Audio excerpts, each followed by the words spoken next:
America Iran युद्ध के बीच आज भारत से जुड़ी भारतीयों को लेकर एक बड़ी खबर सामने आई है। 18,000 भारतीयों को लेकर आखिर अमेरिका क्या बड़ा एक्शन लेने जा रहे हैं, क्या है ये बड़ा अपडेट देखेंगे अपन। पिछले कुछ दिनों से आपको पता होगा अमेरिका और ईरान दोनों देशों के बीच का सीज फायर शांति समझौता खत्म हो चुका है और अब पश्चिम एशिया संघर्ष आगे और बढ़ सकता है आने वाले दिनों में, क्योंकि आज ही अमेरिका ने दुनिया भर में रहने वाले अपने सभी नागरिकों को भी सतर्क किया। इस चेतावनी को देखकर कई एक्सपर्ट्स का यह मानना है कि हालात और बिगड़ सकते हैं। अमेरिका के विदेश मंत्रालय ने सुरक्षा खतरे और उनको यात्रा में परेशानी की आशंका भी जताई है। ईरान अमेरिका तनाव बढ़ने के बीच हालातों पर नजर रखने को भी कहा है। अमेरिकी सरकार की तरफ से अपने नागरिकों को लेकर आज ही ये ट्रेवल एडवाइजरी जारी की गई। उधर ईरान ने भी यूएस यानी अमेरिका को एक बड़ी चेतावनी में कहा कि अगर अमेरिका द्वारा किए जा रहे हम पर हमले 2-3 दिन और जारी रहे तो भयानक तबाही आएगी। पूरे पश्चिम एशिया में ये जंग फैल सकती है। ईरान के जो सर्वोच्च नेता है अभी सैन्य सलाहकार मोहसेन रेजाई की तरफ से ये चेतावनी दी गई है कि अगर अमेरिका ने 2-3 दिन और हमले जारी रखे तो युद्ध और विनाशकारी चरण में प्रवेश कर जाएगा। उन्होंने अमेरिकी ठिकानों पर बड़े हमलों, मिसाइल, ड्रोन हमले तेज करने और जरूरत पड़ने पर जमीनी बल उतारने की भी बात कही है। ईरान की तरफ से आज दी हुई अमेरिका की इस चेतावनी को लेकर भी चिंता का माहौल और ज्यादा बढ़ा हुआ नजर आ रहा। चलिए देखते हैं आज अमेरिका ईरान जंग और 18,000 भारतीयों समेत दुनिया से जुड़ी कुछ अहम बड़ी खबरें हैं। देखिए, ईरान अमेरिका जंग के बीच आज भूकंप पर भी एक बड़ा अपडेट देखने को मिला। ईरान के खुजिस्तान में 5 की तीव्रता का भूकंप आया। उसके बाद इमरजेंसी अलर्ट जारी कर दिया है ईरानी सरकार ने। कई जगहों पर रेस्क्यू टीमें तैनात की गई और ये आज लगातार 8वां दिन 8वीं रात रही है जब अमेरिका एक भी दिन चूका नहीं लगातार ईरान पर हमले कर रहा है। और यहाँ तक कि ये जो आज भूकंप आया इसको लेकर भी अलग अलग कयास लगाए जा रहे हैं कि क्या ये भूकंप प्राकृतिक है या अमेरिका द्वारा मैन मेड भूकंप तो नहीं है कहीं। इस पर भी अब वैज्ञानिक और एक्सपर्ट रिसर्च कर रहे हैं। और इस बीच अमेरिकी हमलों का जवाब देते हुए ईरान ने एक लेटेस्ट अपडेट में कहा कि अमेरिका का MQ-9 ड्रोन हमने मार गिराया। बाकायदा इसका एक वीडियो भी जारी किया। यूएस लगातार आज 8वीं रात ईरान की राजधानी तेहरान पर बम बरसा रहा था, तभी अमेरिका के एक MQ-9 रीपर ड्रोन को इंटरसेप्ट कर मार गिराया ईरान ने। ये कहना खुद ईरान की Islamic revolutionary guard corpse IRGC ने बड़ा दावा किया है। IRGC के मुताबिक उनके अपने नए डिफेंस सिस्टम ने इस अमेरिकी ड्रोन को निशाना बनाया है। ये दुनिया के सबसे एडवांस बॉम्बर ड्रोन के रूप में माना जाता है MQ-9B रीपर, जो अमेरिका के पास है, लेकिन अब ये है नहीं था कहेंगे, क्योंकि ईरान का कहना कि हमने इसको मार गिराया। इतना ही नहीं, अब तो ईरान अमेरिका की जंग आम लोगों के पीने के पानी तक भी पहुंच गई। देखिए, अमेरिका और ईरान युद्ध में अब पानी के प्लांट्स को भी निशाना बनाया जा रहा। अमेरिकी हमले में ईरान का एक वाटर प्लांट भी तबाह हो गया। जवाब में कुवैत के प्लांट पर भी हमला किया ईरान ने।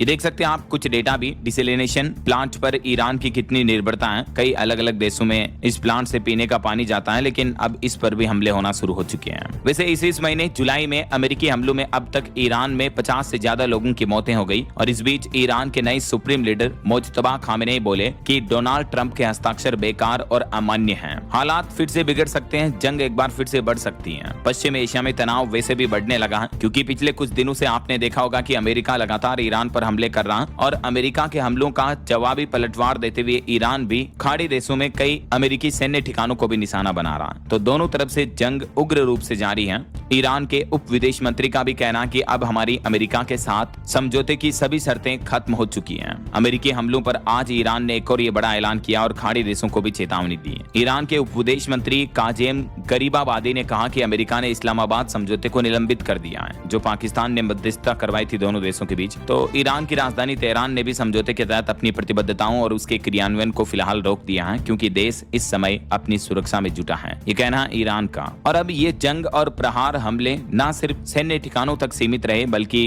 पब्लिक रिसोर्सेज जो आम जनता के साधन संसाधन है उन सुविधाओं तक भी हमले किए जा रहे। देखिए, ईरान पर अमेरिका ने कुछ यूं प्रहार किया। ईरान के कई पुल, एयरपोर्ट, रेलवे स्टेशन इनको मलबे में तब्दील कर दिया है। अभी एक दिन पहले तो डोनाल्ड ट्रंप ने चेतावनी दी थी, उसके बाद अमेरिका ने हमले और तेज कर दिया और ईरान में मानो तबाही से मच गई। ईरान की कई पब्लिक सर्विसेज वाले स्पॉट को, जैसे एयरपोर्ट, रेलवे स्टेशन, मुख्य पुल जो आने जाने के साधन है कनेक्टिंग, उनको भी तोड़फोड़ कर दिया लिया अमेरिका ने हमलों में। उधर ईरान ने भी कुवैत में हमले किए और इन हमलों में अमेरिका के कई सैनिक मारे गए तो अमेरिका बौखला गया। अब डोनाल्ड ट्रंप ने आज एक और नई धमकी दी है। ईरान ने मिसाइल और ड्रोन से हमला किया था, कुवैत का यह कहना है। और ईरानी नेता ने भी अपनी एक चेतावनी में कहा कि अगर अमेरिका अपनी खैर चाहता तो तुरंत भाग जाए। तो दोस्तों, इन हालातों के बाद आज डोनाल्ड ट्रंप ने अपनी एक और सख्त चेतावनी में कहा कि हमारे सैनिकों की मौत बहुत दुखद है, लेकिन ईरान को किसी भी कीमत पर हम परमाणु हथियार तो नहीं बनाने देंगे। और इन हालातों के बाद आज अमेरिका ने ईरान के केशम द्वीप पर भी हमला किया। सैनिकों की मौत से बौखला गया। अमेरिका की राजधानी वाशिंगटन में भी अलर्ट जारी हुआ। और दोस्तों, अभी हाल ही में 1-2 दिन पहले आपको पता होगा अमेरिका ने जो ईरान के चाबहार पोर्ट पर हमला किया था, तो उस पर भी अब ईरान ने दो टूक जवाब देते हुए कहा कि चाबहार पर अमेरिका का हमला युद्ध अपराध है। जंग, टकराव और जीसीसी और अरब लीग कई संगठनों का भी इस हमले पर बयान देखने को मिला, जिसमें कई लोग अमेरिका की निंदा कर रहे हैं। अमेरिकी सेना ने चाबहार के निगरानी टावर को निशाना बनाया और इसमें भी हैरानी की बात यह है दोस्तों कि ये जो चाबहार पोर्ट है, इसमें हमारा भारत का भी निवेश है, इन्वेस्टमेंट है। यही वजह है कि इस पोर्ट पर हमले के बाद भारत के विदेश मंत्रालय के प्रवक्ता रणधीर जायसवाल ने भी बयान जारी करते हुए कहा कि चाबहार पोर्ट पर जो हमला हुआ यूएस का, उसमें हमारा भारतीय टर्मिनल सुरक्षित है, क्योंकि इस पोर्ट पर जो हमारा भारत का टर्मिनल बना हुआ उस पर कोई नुकसान नहीं हुआ। ये भारत ने स्पष्ट किया है। वहीं जंगी हालातों के बीच तेल की जंग में अब अमेरिका ने एक और बड़ा दांव खेला। इराक से $60 अरब का एक बड़ा समझौता किया है। हॉर्मुज रूट का नया विकल्प बनाने का प्लान कर रहे हैं डोनाल्ड ट्रंप, क्योंकि हॉर्मुज रूट पर अक्सर ईरान अपना कब्जा किए रहता है और ईरान अपना आधिपत्य जमाता है। तो अब हॉर्मुज का विकल्प तलाश रहा अमेरिका। $60 अरब के समझौते पर इराक, सीरिया और तुर्की जैसे देशों के रूट पर फोकस रहेगा। ईरान को घेरने के लिए डोनाल्ड ट्रंप ने नया मास्टर प्लान भी बनाया है। ये देख सकते हैं आप अमेरिका द्वारा की हुई इस डील से जुड़ी 5 बड़ी बातें भी। इराक ने भी अमेरिकी कंपनियों को अपने यहाँ निवेश का न्योता दिया और अभी ईरान जंग की वजह से अमेरिका और इराक के बीच रिश्ते और मजबूत होते नजर आ रहे हैं। और भारत में डोनाल्ड ट्रंप और अमेरिका दोनों पर ही विश्वास भरोसा घटा है। ऐसे में सवाल ये कि भारतीयों को आखिर किस विदेशी नेता पर सबसे ज्यादा विश्वास है। तो प्यू रिसर्च की रिपोर्ट के मुताबिक 51% भारतीय लोगों ने रूस के राष्ट्रपति व्लादिमीर पुतिन पर अपना सबसे ज्यादा भरोसा जताया है। जी हाँ, प्यू सेंटर के सर्वे रिपोर्ट के मुताबिक भारत में अमेरिका और वहां के राष्ट्रपति डोनाल्ड ट्रंप को लेकर सकारात्मक राय में गिरावट आई है। अमेरिका के प्रति अच्छी राय 45% भारतीय लोगों ने जताई, जबकि ट्रंप पर भरोसा सिर्फ 39% ही रह गया है। जबकि इसके बजाय रूस के राष्ट्रपति व्लादिमीर पुतिन पर भारतीय लोगों ने सबसे ज्यादा भरोसा जताया है। अच्छा, वैसे रूस की बात हो रही तो आजकल आपको पता होगा अमेरिका ईरान जंग के बीच रूस यूक्रेन के मध्य भी टकराव बढ़ चुका है। रूस की राजधानी मॉस्को के रणनीतिक ठिकानों पर ड्रोन हमले में 7 लोगों की मौत हो गई और 50 से ज्यादा लोग घायल हो गए।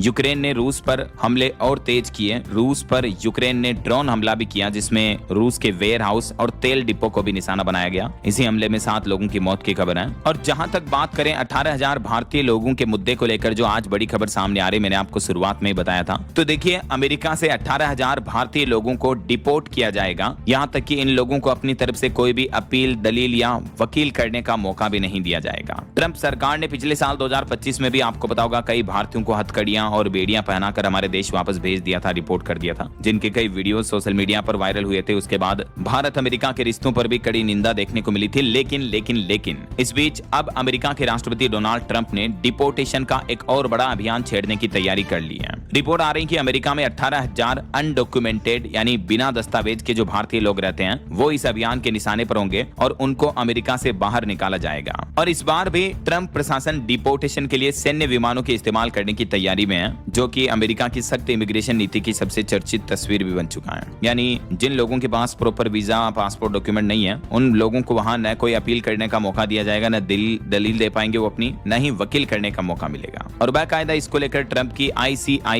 यानी इमिग्रेशन कस्टम्स एंड एनफोर्समेंट की टीमें लगातार छापे भी मार रही हैं। ये देखिए 4 ऐसे केस हैं जहां अमेरिका में रह रहे ऐसे लोगों का क्या कहना है। केस 1 देखिए, घर से निकलने पर ही डर लगने लगता है। न्यूयॉर्क में रहने वाले एक परिवार का कहना है कि हम जब भी बाहर जाते हैं या दरवाजे पर कोई घंटी बजती है तो पहले लगता था कि कोई पड़ोसी आया होगा या डिलीवरी बॉय होगा, लेकिन अब लगता है कि कहीं जांच एजेंसियां पकड़ने वाली तो नहीं आ गई। इसी तरह से केस 2, केस 3 और केस 4 के डिटेंशन सेंटर में जुल्म की कहानियों का मुद्दा भी आप देख सकते हैं। वैसे अभी तक की रिपोर्ट और डेटा के मुताबिक अमेरिका में अवैध प्रवासी जो रहते हैं उसमें 5वें नंबर पर है हमारा देश भारत। लगभग 6.5 लाख से भी ज्यादा लोग अवैध प्रवासी जो अमेरिका में रहते हैं। पिछले साल 2025 में 3,500 भारतीय लोगों को अमेरिका से रिपोर्ट किया था। तो कहीं ना कहीं देखा जाए दोस्तों, तो अमेरिका जो अवैध रूप से रहने वाले लोगों को भारत में भेज रही, तो ये फैसला तो सही है लेकिन तरीका गलत है। इस तरह से अपमानित करके उनको नहीं भेजना चाहिए, क्योंकि वैसे भी आपको पता होगा हमारे जैसे भारत में भी अवैध बांग्लादेशी वगैरह रहते हैं। तो हाल ही में पश्चिम बंगाल में चुनाव के बाद उनको भारत सरकार ने बंगाल सरकार ने भी डिपोर्ट किया था, राइट। कोई भी देश नहीं चाहता कि उनके वहां अवैध तरीके से दूसरे देशों के नागरिक रहें। तो ट्रम्प सरकार का ये फैसला जायज है, लेकिन तरीका गलत है। उनको